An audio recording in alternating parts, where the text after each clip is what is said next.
Deltas, marais, rivières et grandes plaines inondées forment un trait d'union essentiel entre le milieu aquatique et le milieu terrestre. On les appelle les grandes zones humides.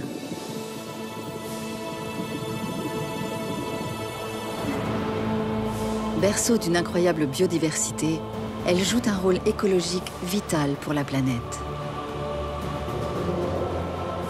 Une flore et une faune exceptionnelles y ont trouvé refuge.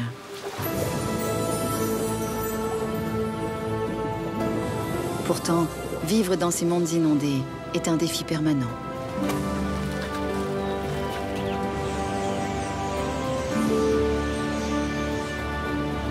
Le puissant cycle de l'eau y dicte sa loi.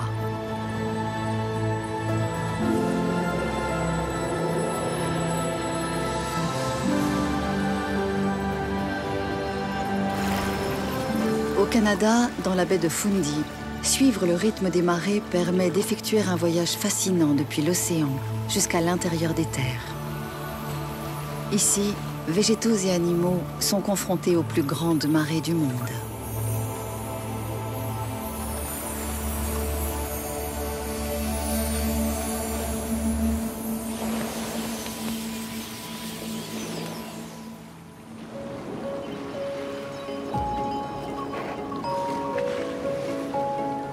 À ces gigantesques marées, 5 fois plus élevées en moyenne que celles du reste de la côte atlantique, s'ajoute la rudesse du climat canadien.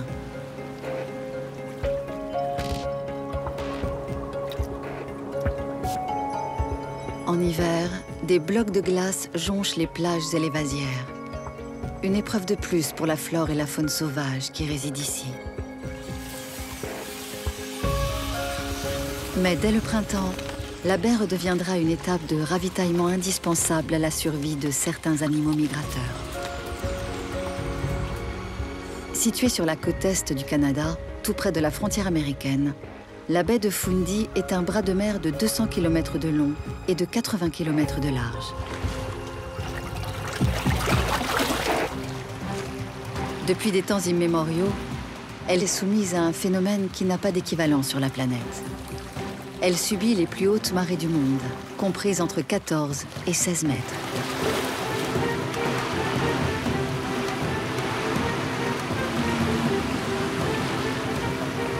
Deux fois par jour et en 6 heures et 13 minutes seulement, 100 milliards de tonnes d'eau s'y engouffrent à une vitesse moyenne de 40 km/h. En se propageant dans cet entonnoir, le phénomène est décuplé. L'onde océanique prend de la vitesse et se retrouve projetée vers le fond de la baie.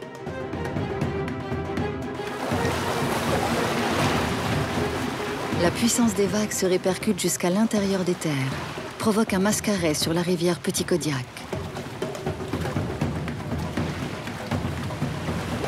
Ce phénomène de contre-courant est l'un des plus puissants de la planète.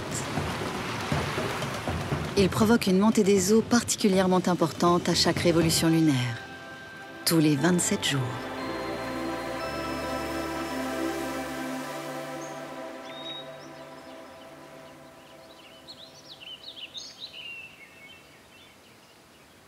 En ce début de printemps, les forêts côtières soumises à la fraîcheur des eaux de surface et à l'influence océanique humide sont enveloppées de brouillards fréquents.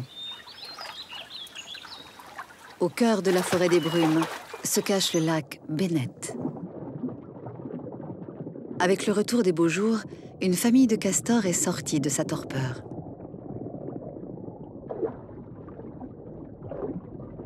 Il est temps pour ces ingénieurs de réparer leur bâtisse et de consolider leurs barrages endommagés par les rigueurs de l'hiver.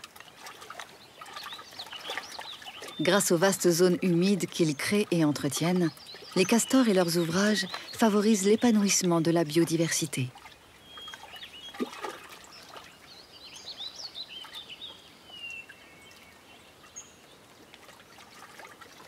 Les castors sont particulièrement bien adaptés à la vie aquatique. Leurs oreilles et leurs narines se ferment au contact de l'eau. Ils peuvent rester plus de 10 minutes en apnée.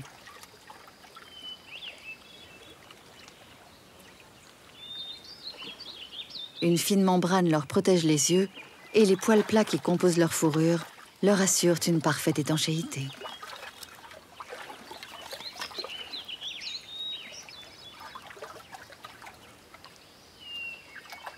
Les clairières humides et ensoleillées créées par le castor sont propices à une haute strate herbacée appréciée par l'orignal. En mars, le printemps s'installe doucement sur la baie de Fundy et la forêt des brumes.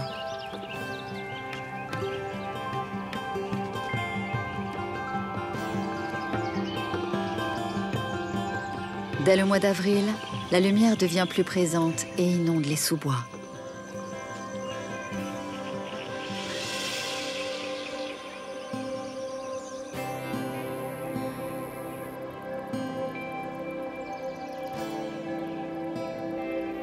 Cette forêt abrite des tourbières, des prairies marécageuses dont le sol est constitué d'un dépôt de matière végétale en décomposition qui retient le carbone. Dans cet écosystème très acide, seule une végétation spécifique prospère. Le drosera en fait partie. Cette petite plante se contente de ce terrain très pauvre en éléments nutritifs. Elle a trouvé une parade pour combler cette carence. Elle est carnivore. Ses larges feuilles possèdent de longs tentacules dont chaque terminaison est dotée d'un liquide visqueux et collant qui imite les gouttes de rosée ou de nectar.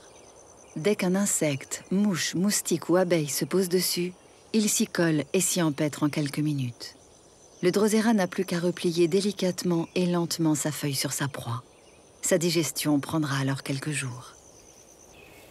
Dans une prairie voisine, un chardonneret jaune se gave des graines de chardon. Signe que le printemps est bien là. Ces premières graines, riches en lipides, vont lui permettre de mener à bien son objectif. Nourrir et élever sa progéniture, bien cachée dans un nid douillet au cœur de la forêt des brumes.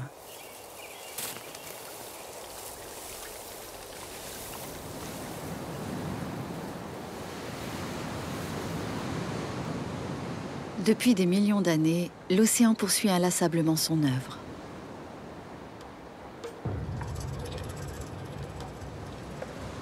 Lors de ses allers et retours, il a ciselé les rivages de cette baie, comme ici, à Hopewell Rocks.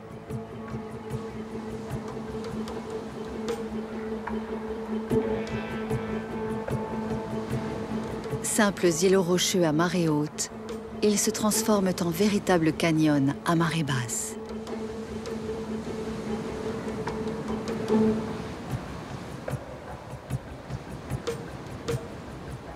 Ces pitons rocheux sont un refuge idéal pour les faucons pèlerins qui surveillent à distance leur bien le plus précieux, leur progéniture.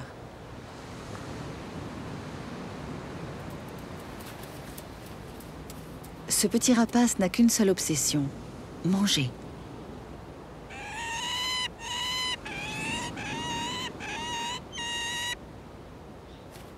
Et il sait le faire savoir à ses parents.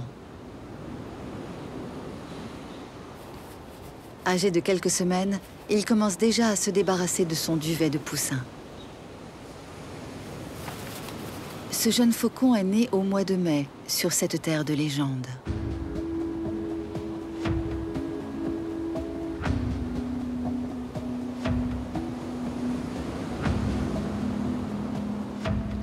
Pour le peuple indien Micmac, ces gigantesques marées sont l'œuvre des divinités et des animaux qui règnent ici. Le castor, obéissant au dieu Gloskap, qui voulait prendre un bain, construisit un barrage. La baleine, refusant que le flot des marées soit entravé, brisa le barrage en le frappant d'un coup de nageoire. Son geste causa de tels remous que l'eau continue encore aujourd'hui son flux et son reflux puissant.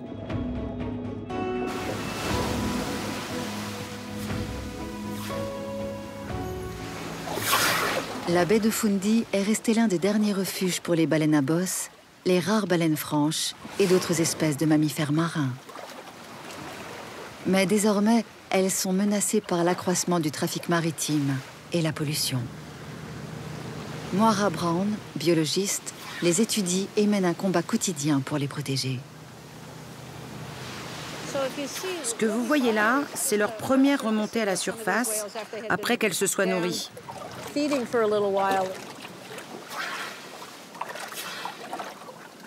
Leur première remontée est toujours un peu plus exubérante. Elles ont besoin de respirer. Ah, elles sont très calmes à la surface. C'est un moment de repos après le déjeuner.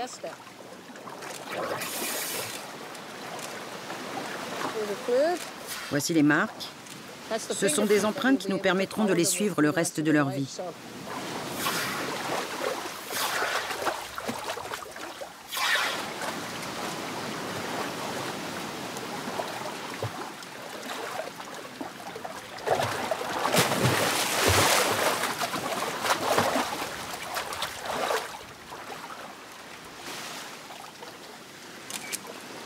Deux de ces baleines ont des vilaines cicatrices, comme si elles avaient été prises dans des filets.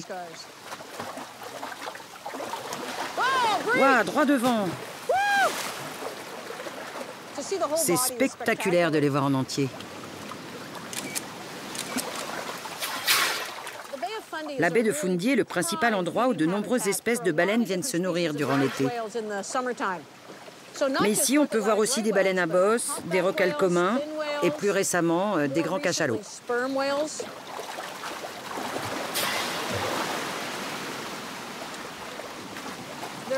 Il y a tellement de nourriture dans la baie de Fundy que la visibilité sous-marine est très limitée. Il y a beaucoup de plancton, de phytoplancton, de zooplancton dont les poissons raffolent. Et bien entendu, les baleines raffolent des poissons.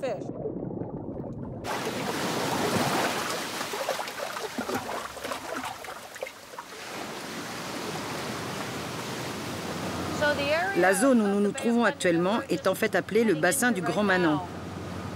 C'est l'endroit le plus profond de la partie inférieure de la baie. La baleine franche vient se nourrir ici de plancton appelé copépodes. C'est un plancton très riche en lipides, donc très gras. Et comme ces baleines peuvent atteindre une très grande taille, elles en ont évidemment besoin. C'est ici que le plancton est probablement le plus concentré. À cause des marées, avec le mouvement très dynamique de l'eau qui vient du fond, on obtient ces eaux qu'on appelle productives.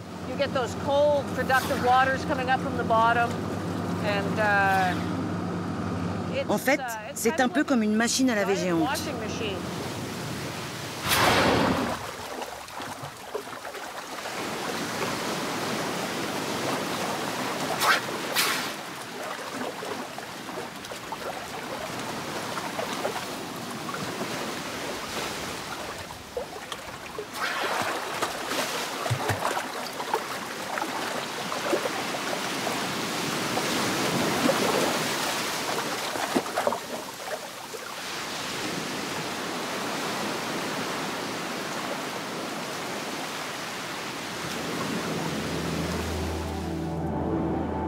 Dans son mouvement perpétuel, l'eau quitte à nouveau et seulement pour quelques heures la baie de Fundy. Nous sommes en juin, au tout début de l'été. Au fond de la baie, à Mary's Point et Johnson's Mills, la marée descendante découvre de gigantesques vasières de plusieurs kilomètres carrés. Et la vase est ici unique, une recette précise de limon et de sable.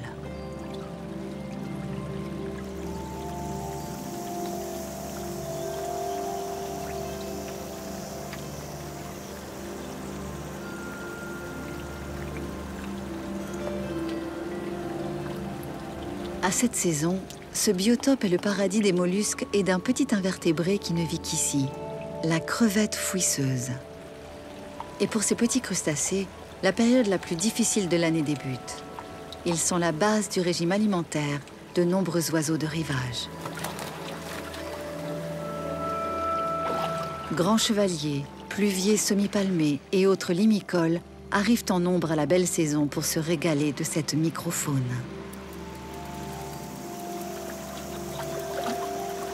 Au début de l'été, surgissent par centaines ces petits oiseaux venus du Grand Nord. Ils prennent possession de la baie pour fouiller la vase avec leur bec et se gaver de crustacés. À l'embouchure de la baie, sur les îlots de Grand Manant, les végétaux marins ont dû s'adapter au fort va-et-vient des marées.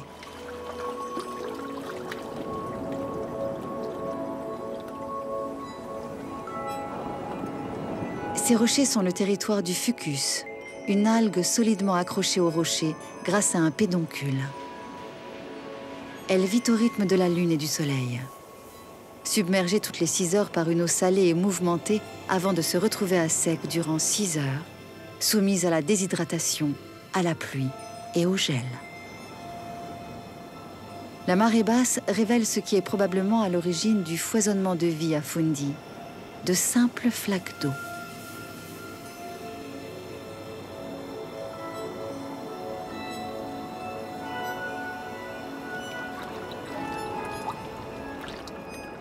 Exposées aux rayons du soleil, elles montent en température, offrant les conditions optimales pour la reproduction et la croissance des plantes, des crustacés et des mollusques. Ces flaques sont un refuge et une nurserie pour les larves et les alevins. Ces micro-organismes sont un maillon essentiel de la vie marine. Ils constituent une partie du plancton, indispensable à l'alimentation de nombreux coraux, anémones nudibranches et acidies.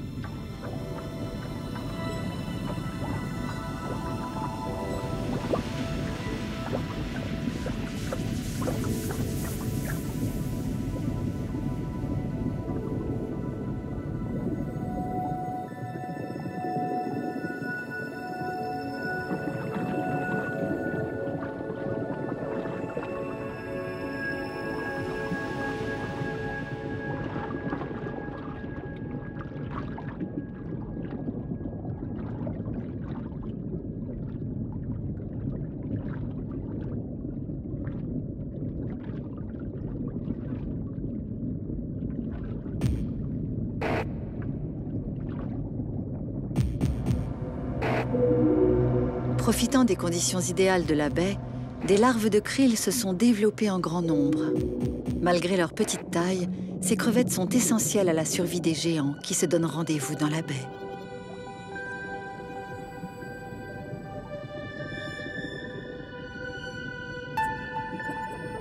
Début juillet, attirées par les grandes quantités de krill, les baleines à bosse sont au rendez-vous avec leurs baleineaux. Elles ont parcouru 3000 km depuis les Caraïbes pour profiter de cette nourriture abondante. Ces baleines à bosse peuvent peser plus de 30 tonnes et mesurer 18 mètres de long. Pour offrir un lait nourrissant à leurs petits, elles peuvent engloutir 2 tonnes de plancton et de krill chaque jour. Le temps d'un été, la baie de Fundy assure le gîte et le couvert à plus de 300 baleines.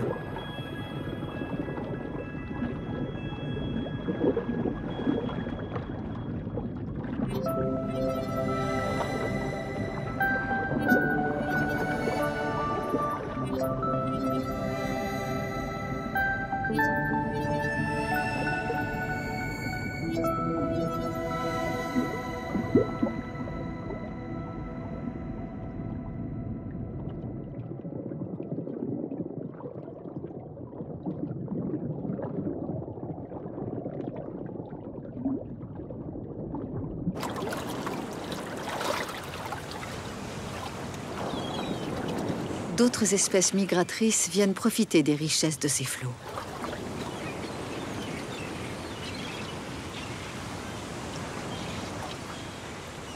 Après plusieurs mois passés en haute mer, très loin des côtes, les petits clowns des mers viennent ici tous les ans poser pied à terre. Ces colonies de plusieurs dizaines de macaremoines s'installent sur l'île de Maciasil, à l'entrée de la baie.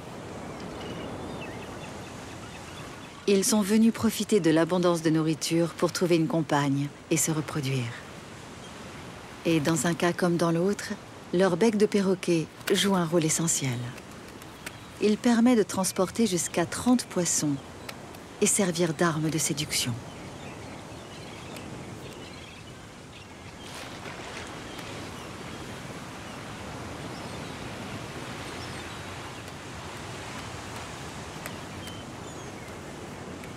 Les mâles qui possèdent le bec le plus coloré ont plus de chances de se reproduire.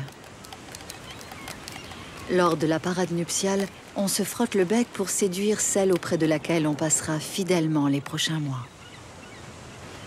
Le macaremoine installe son terrier dans les talus herbeux ou sous les rochers. Les parents se relaient ensuite durant 6 semaines pour aller pêcher afin de nourrir leur unique poussin.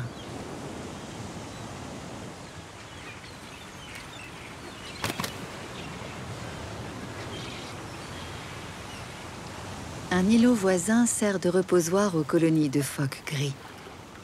Ils attendent patiemment la prochaine marée haute, le moment le plus propice à une pêche fructueuse.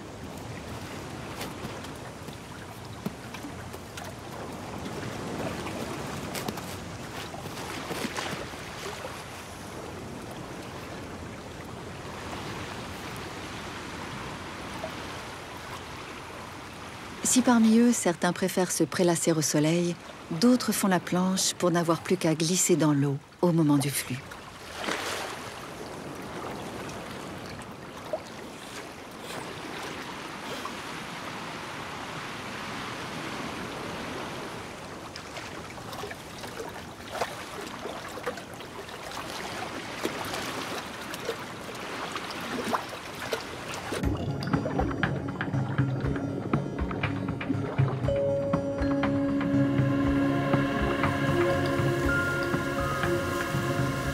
Ces phoques qui vivent au rythme des marées tirent un sacré avantage des courants ascendants de la baie de Fundy. Ces eaux poissonneuses sont la promesse de festins faciles pour ces animaux capables d'ingurgiter plus de 4 kilos de poissons chaque jour.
L'été se prolonge paisiblement sur les plages et dans les lacs et les vasières. Les températures atteignent régulièrement les 40 degrés.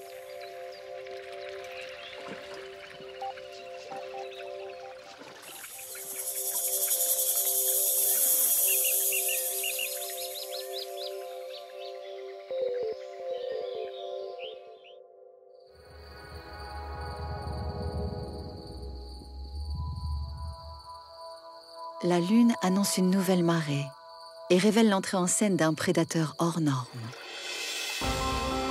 Le grand requin blanc.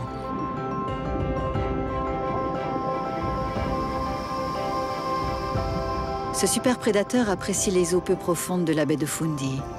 Il trouve ici tout ce qu'il aime, des eaux troubles et ses proies de prédilection, les phoques.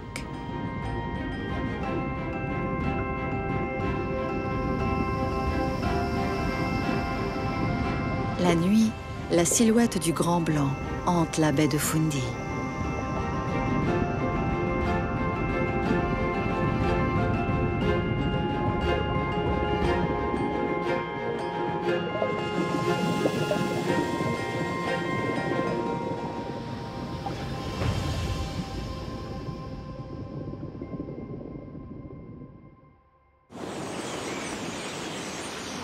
Au cœur de l'été, des balais aériens naissent au-dessus de l'horizon.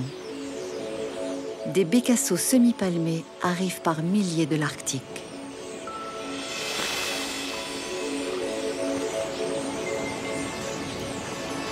Ils prennent possession de Fundy en grand nombre, pour une halte de quelques semaines seulement.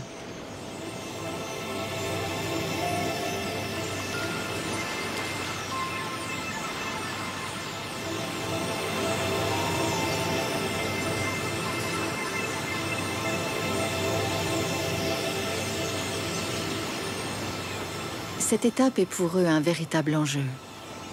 Ils sont ici pour ingurgiter un maximum de nourriture et reprendre des forces afin de poursuivre leur migration vers l'Amérique du Sud.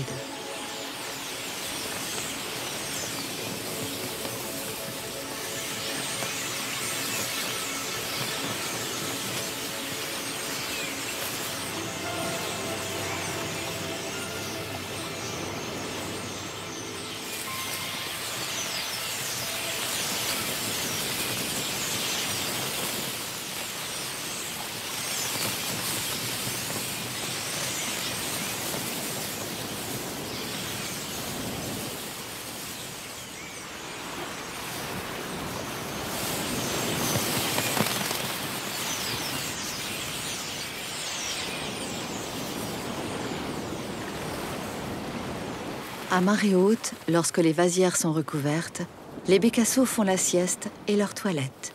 Ils économisent leurs forces. Repos salvateur pour ces oiseaux de rivage qui ne doivent pas puiser dans les précieuses réserves d'énergie qu'ils sont en train de reconstituer. Le moindre gramme perdu avant le grand départ pour rejoindre leur ère d'hivernage peut leur être fatal.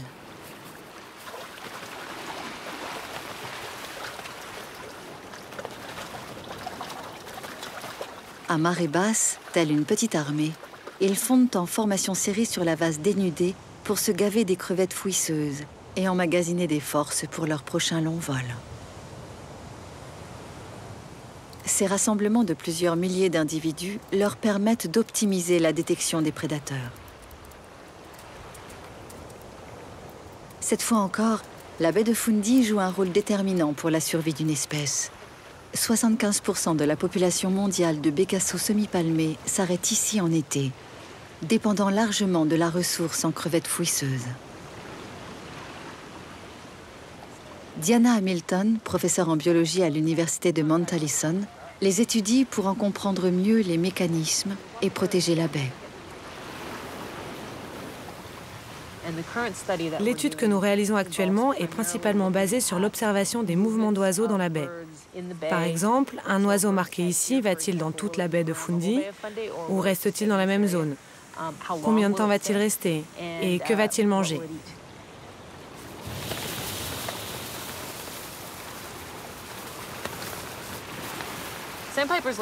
Les bécassos, comme un grand nombre d'oiseaux, vivent dans un large éventail d'habitats très diversifiés. Ils se reproduisent en Alaska, au nord du Canada et aux États-Unis. Ils passent l'hiver en Amérique du Sud et bien sûr, sur le trajet, ils ont besoin de s'alimenter. Il y a donc une véritable station d'alimentation à la baie de Fundy. C'est l'un des points de ravitaillement les plus importants sur leur route.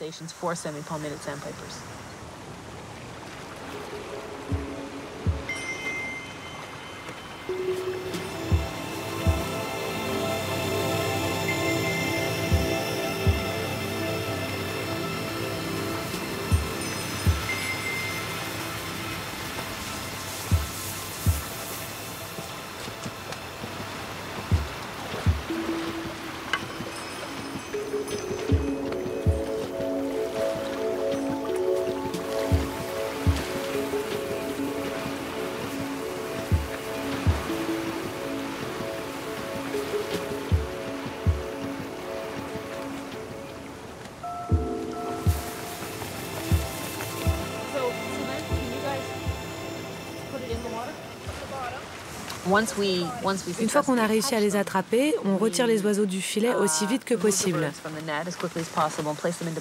On les place dans des boîtes et ensuite on commence à s'en occuper. À chaque manipulation, il y a plein de petites choses à faire.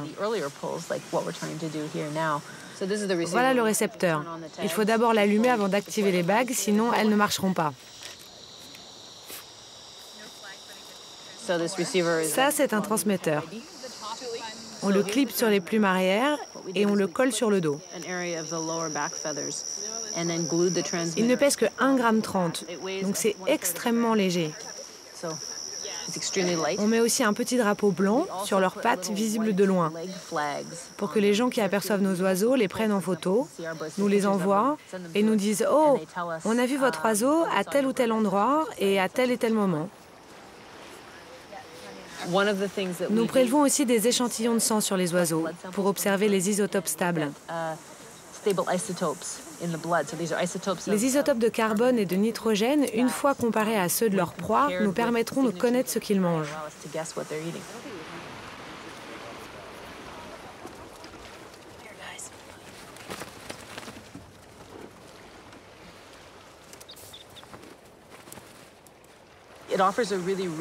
De par sa nature et ses marées extrêmes, la baie de Fundy offre une grande quantité de nourriture à ces oiseaux.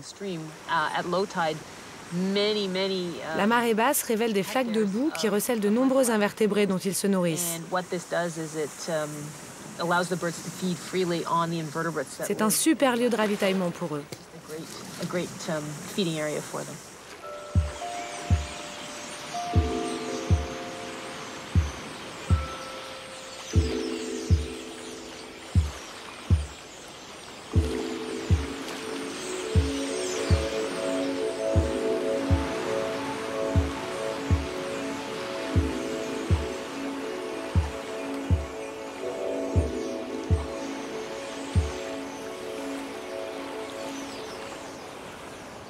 Le faucon a choisi une position stratégique près de son nid pour pouvoir attaquer les colonies de bécassos.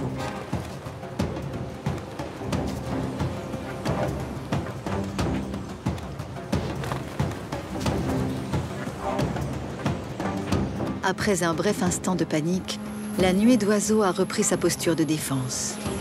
Elle forme aussitôt une masse compacte qui permet à chacun de se fondre dans le groupe. Une stratégie qui assure une dilution du risque.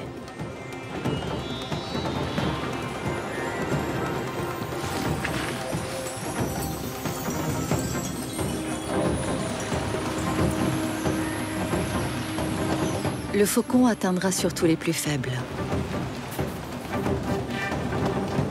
Ils font sur eux et les percutent de plein fouet à 110 km/h. En jouant aux autotamponneuses à grande vitesse, le succès est assuré. Le faucon pèlerin est réputé comme étant l'oiseau le plus rapide du monde en piqué.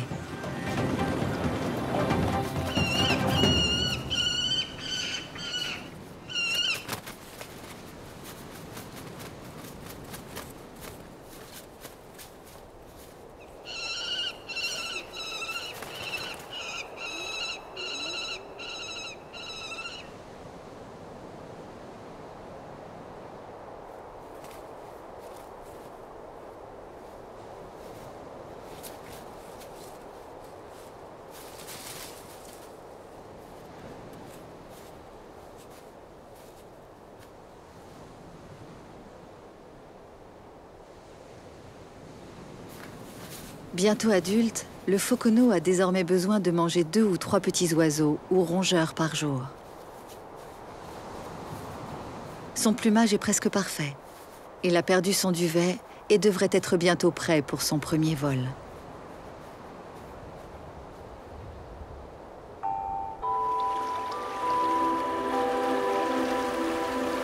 La marée est au plus haut. Cette période estivale attire près des côtes l'une des plus grosses concentrations de homards de la planète.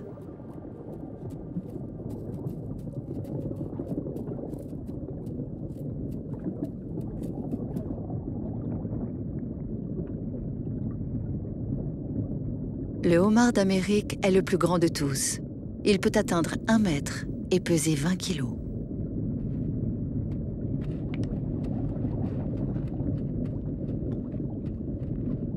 Solitaire et territorial, il ne supporte aucun intrus.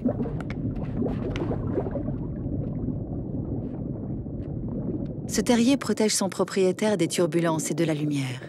Il n'a aucune intention de le céder.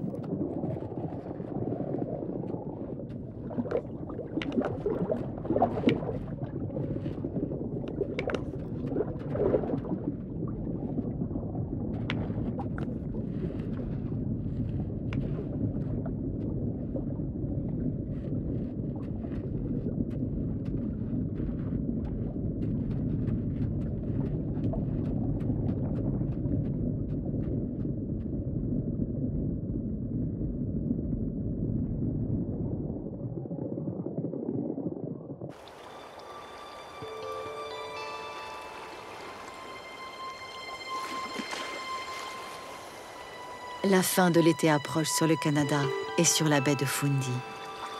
Les derniers rayons du soleil percent le léger voile qui enveloppe la forêt des brumes.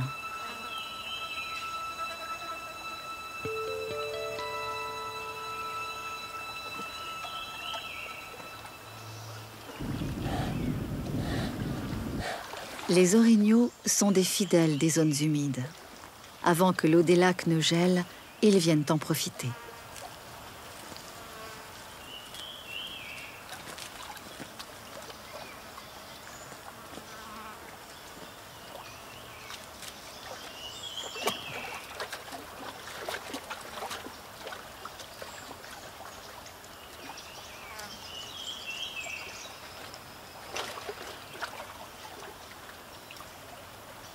Ils aiment s'immerger durant plusieurs heures, pour se rafraîchir et pour se nourrir de plantes aquatiques.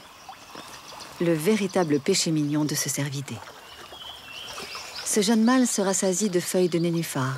Il peut en avaler plus de 20 kilos par jour. Le temps presse. Il doit en profiter avant l'hiver, avant que l'eau du lac ne gèle.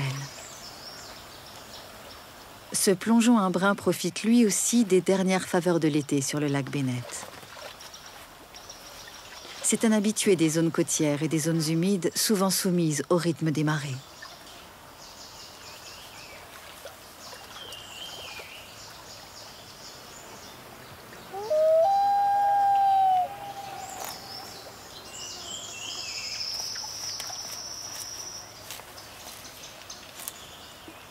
Bientôt, il s'envolera pour le sud de l'Amérique du Nord.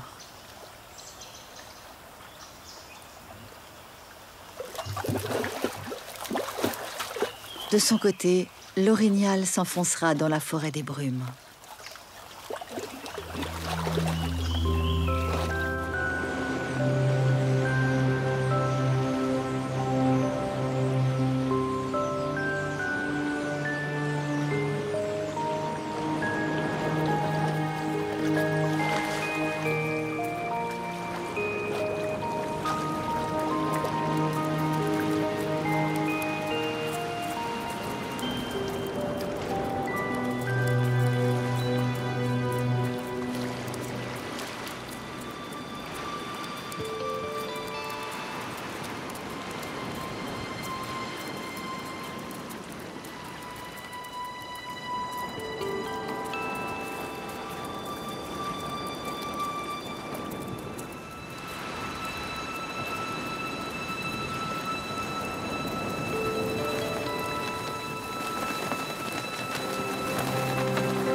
Les premières ondées annoncent l'arrivée de l'automne.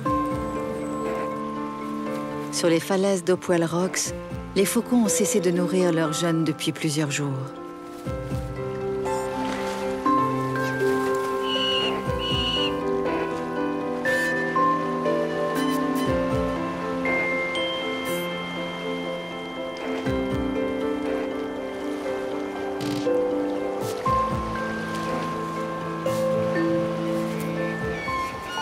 L'objectif des parents est simple, l'inciter à s'envoler pour commencer son apprentissage et lui apprendre à chasser.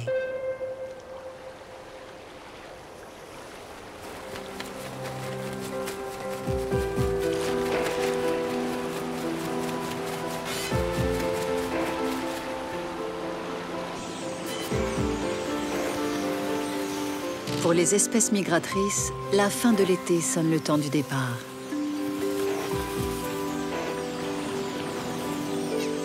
« 2 millions de bécassos semi-palmés prennent progressivement leur envol. Avant de pouvoir retrouver leur quartier d'hiver, ces acrobates du ciel vont effectuer un long périple de 4000 km. Ce marathon aérien vers le Suriname et la Guyane française se fera sans escale. Il durera 72 heures.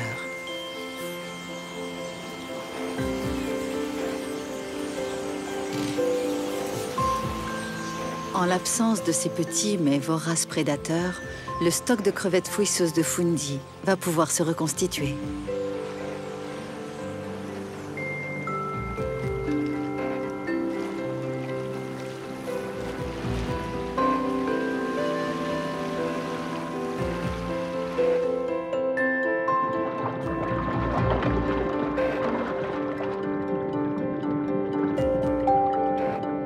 Les baleines reprennent elles aussi la route du sud vers des eaux plus chaudes et riches en nourriture.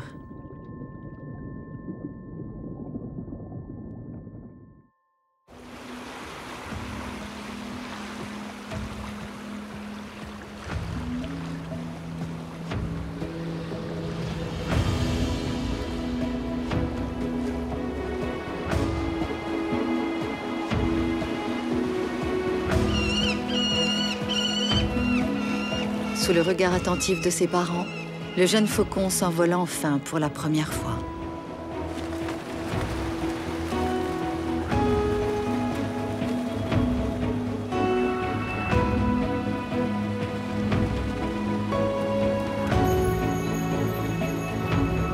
La baie de Fundy est un site de ravitaillement unique pour les mammifères marins et les oiseaux de rivage. L'une des principales haltes migratoires régénératrices.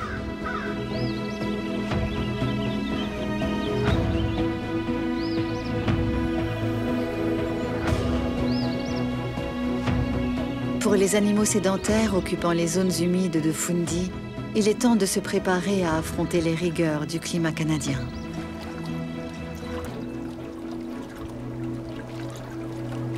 L'eau du lac Bennett commence à refroidir.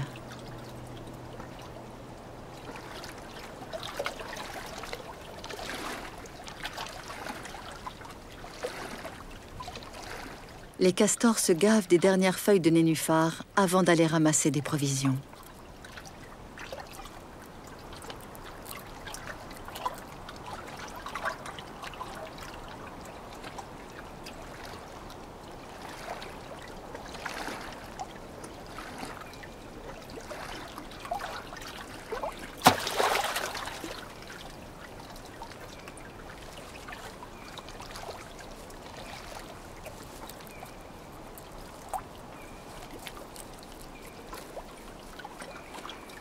Durant ces mois d'automne, ils vont se relayer sans relâche pour entasser des branches dont ils mangeront l'écorce durant l'hiver.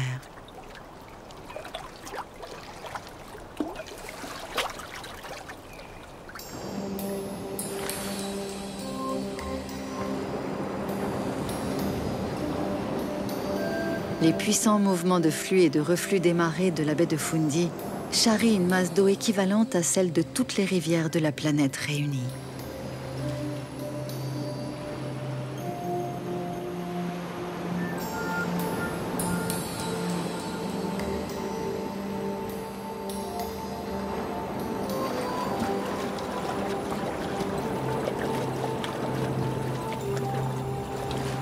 En décembre, la glace et la neige s'invitent sur la baie de Fundy. Les températures négatives comprises entre -15 et -20 degrés parviennent à faire geler l'eau de mer.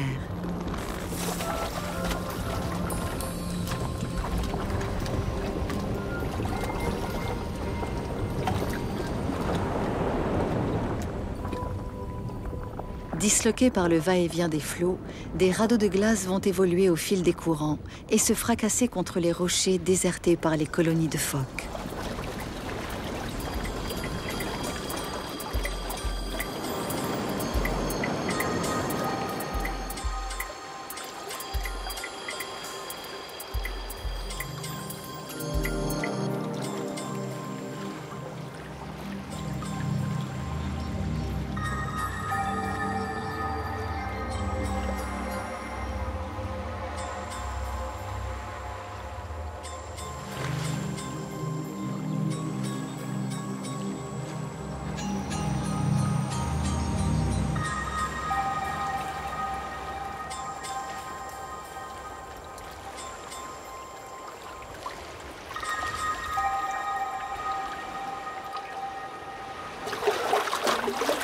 Mollusques et crustacés se sont profondément enfouis dans le sol pour fuir ce chaos et vivre au ralenti.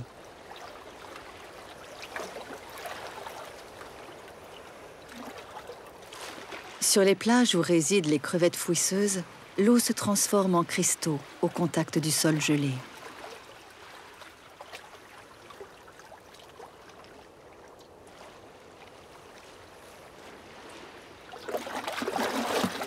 Après les agressions solaires, les algues fixées aux rochers doivent affronter le froid et les blocs de glace qui s'écrasent sur elles comme des bulldozers. Le fucus subit les affres de la glace, mais l'algue est extrêmement résistante.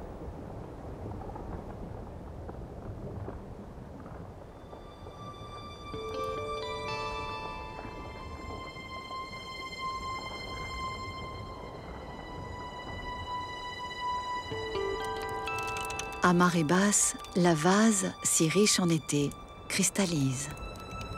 Elle est désormais prise sous une épaisse couche de glace.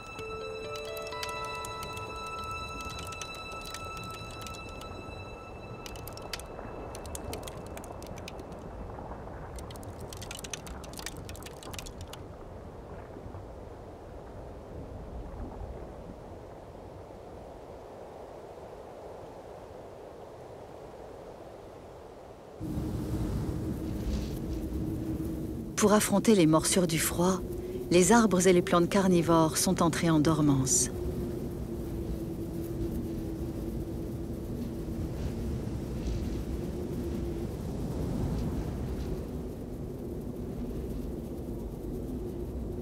Les tourbières se retrouvent englouties sous plusieurs centimètres de neige. La plupart des animaux a migré. Sur le lac gelé des Castors, il n'y a plus âme qui vive.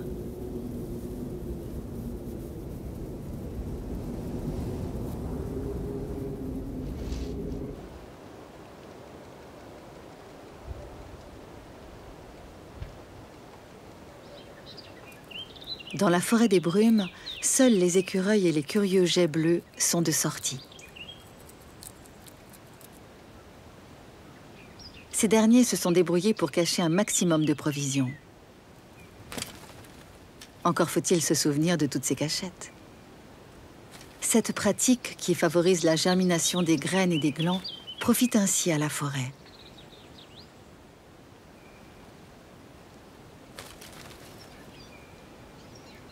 Faute de plantes aquatiques accessibles, les orignaux se sont discrètement enfoncés dans la forêt.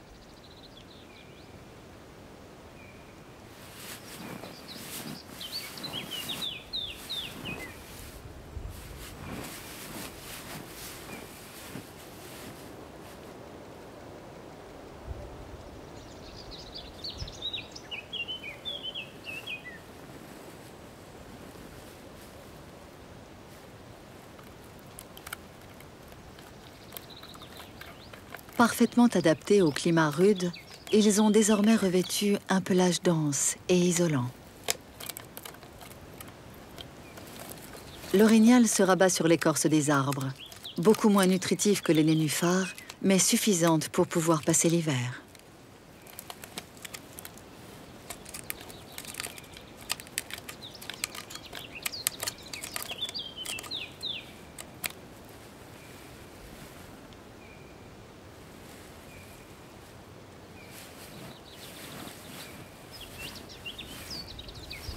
Les chevreuils également partent s'installer pour la mauvaise saison dans les profondeurs de la forêt canadienne. Ils vont y trouver de quoi survivre. Écorces et bourgeons seront leur menu quotidien pour les mois à venir. Au printemps, ils reviendront profiter des richesses de la baie.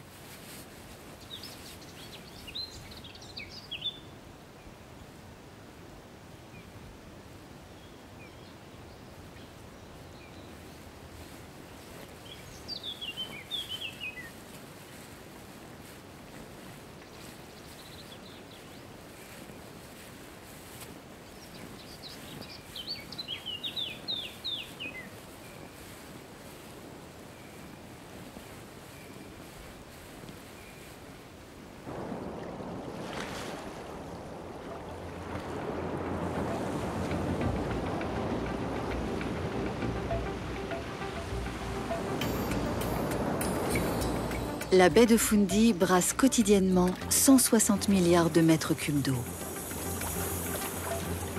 Ces marées n'offrent pas uniquement l'un des spectacles les plus étonnants de la nature. Elles favorisent le développement d'une grande diversité d'écosystèmes marins et terrestres qui assurent chaque jour l'épanouissement d'une faune incomparable.